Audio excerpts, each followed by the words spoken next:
ਸਲਾਮੁਅਲੈकुम crime update में लियाकत तुसी वेख रहे हो मेरा यूट्यूब चैनल। पिछले दिनों ਦੇ ਵਿੱਚ ਨਾ ਇੱਕ ਔਰਤ ਸ਼ਾਹਕੋਟ ਫੈਸਲਾਬਾਦ ਤੋਂ ਆਈ ਸੀ ਜ਼ਿਆਰਤ ਕਰਨ ਹਾਜ਼ਰੀ ਦੇਣ ਦਾਤਾ ਸਾਹਿਬ ਤੇ ਉਹ ਆਪਣੇ ਮੀਆਂ ਦੇ ਨਾਲ ਆਇਆ ਸੀ। ਉਸ ਦੀ ਗੋਦ ਦੇ ਵਿੱਚ ਇੱਕ ਛੋਟੀ ਜੀ ਬੱਚੀ ਆਈ ਸੀ।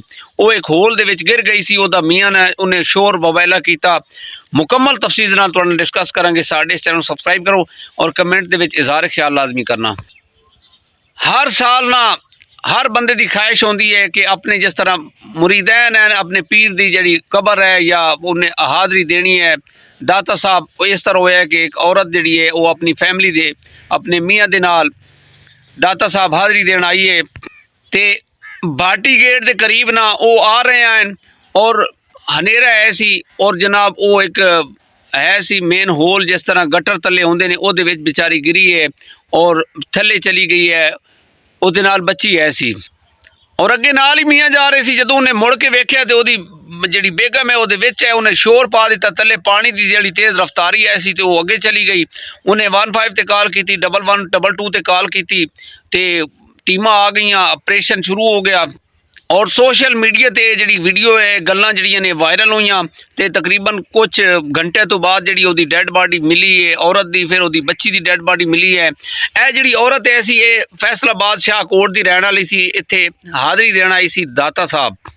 और फिर इस तरह होया कि जनाब पिछे साजिद हुसैन जिहड़ा इस औरत दा वालिद है सी उन्हें जनाब FIR कटा दी तकरीबन 3 ਤੋਂ 4 बंदे ते। ਇਹ ਜਿਹਨਾਂ ਗਟਰਾਂ ਦਾ ਪ੍ਰੋਜੈਕਟ ਬਣਾਇਆ ਸੀ ਇਹ ਜਿਹੜਾ ਪ੍ਰੋਜੈਕਟ ਚੱਲ ਰਿਹਾ ਸੀ ਨਾ ਜਿਹਦੇ ਵਿੱਚ ਗਟਰ ਵਗੈਰਾ ਬਣੇ ਸੀ ਇਹਦੇ ਵਿੱਚ ਪ੍ਰੋਜੈਕਟ ਮੈਨੇਜਰ ਸੇਫਟੀ ਮੈਨੇਜਰ ਔਰ ਸਾਈਟ ਇੰਚਾਰਜ ਇਹਨਾਂ ਦੇ ਉੱਤੇ ਨਾ FIR ਕੱਟੀ ਗਈ ਹੈ। ਔਰ ਇਹ ਜਦੋਂ ਵੀਡੀਓ ਵਾਇਰਲ ਹੋਈ ਨਾ ਵਜ਼ੀਰ ਆਲਾ ਪੰਜਾਬ ਨੇ ਪ੍ਰੈਸ ਕਾਨਫਰੰਸ ਕੀਤੀ ਉਹਦੇ ਵਿੱਚ ਓਵਰਆਲ ਉਹਨਾਂ ਨੇ ਨਾ ਇਹ ਬੁਲਾ ਲਿਆ ਜਨਾਬ ਅਸਿਸਟੈਂਟ ਕਮਿਸ਼ਨਰ और DCO ओवरऑल ਜਿਹੜੇ ਅਫਸਰਾਨ ਹਨ ਉਹਨਾਂ ਨੂੰ ਬੁਲਾ ਕੇ ਜਨਾਬ ਉਹਨਾਂ ਦੇ ਨਾਲ ਇਹ ਡਿਸਕਸ ਕੀਤੀ ਕਿ ਇਹ ਵਾਕਿਆ ਕਿਸ ਤਰ੍ਹਾਂ ਹੋਇਆ।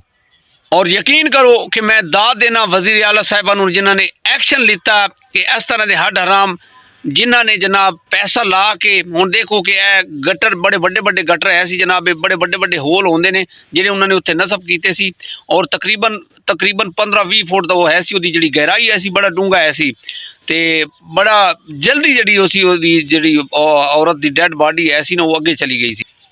उन्होंने जो सवाल जवाब किए ना तो अगू सौरी की आवाज़ सुनी तो उन्हें आख्या जनाब के सौरी कहने नाल जड़ा मरन वाला वापस नहीं आ जाता।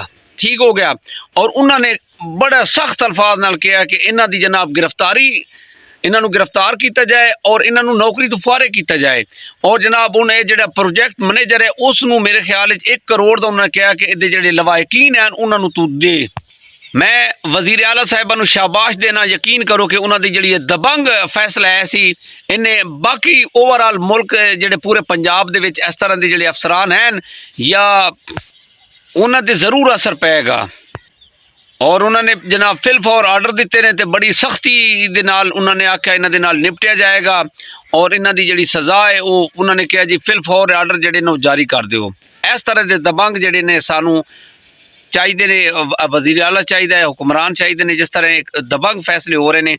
असी खराज तहसीन पेश करना इन्हों का जोड़ा एक छोटा जहा जनाब है तो बड़ा एक अपना वाक़या साढ़े कान था लेकिन ये इबरत का निशान बननगे जिन्होंने जनाब लागर्जियाँ कोताहियाँ कीतियां ने। और पिछले तकरीबन 2-4 महीने के जी फोर्स है इन्होंने तैनात की ने जिस तरह पैरा फोर्स है CCD है। यकीन करो कि इन्हों के आने के नाल जराइम जड़े ने वो काफ़ी रुक गए ने। मनशियात फिरोशी जी सरेआम हो रही सी और रुक गई है बहुत कम हो रही है। और उन्होंने भी जनाब चुन चुन के कैफे किरदार तक पहुँचाया जा रहा जेडे जनाब हर साढ़े इस मुआशरे को खराब कर रहे हैं। इस पैगाम के नाल सानू इजाज़त दो। अपना ढेर सारा ख्याल रखा है। खुदा हाफिज़।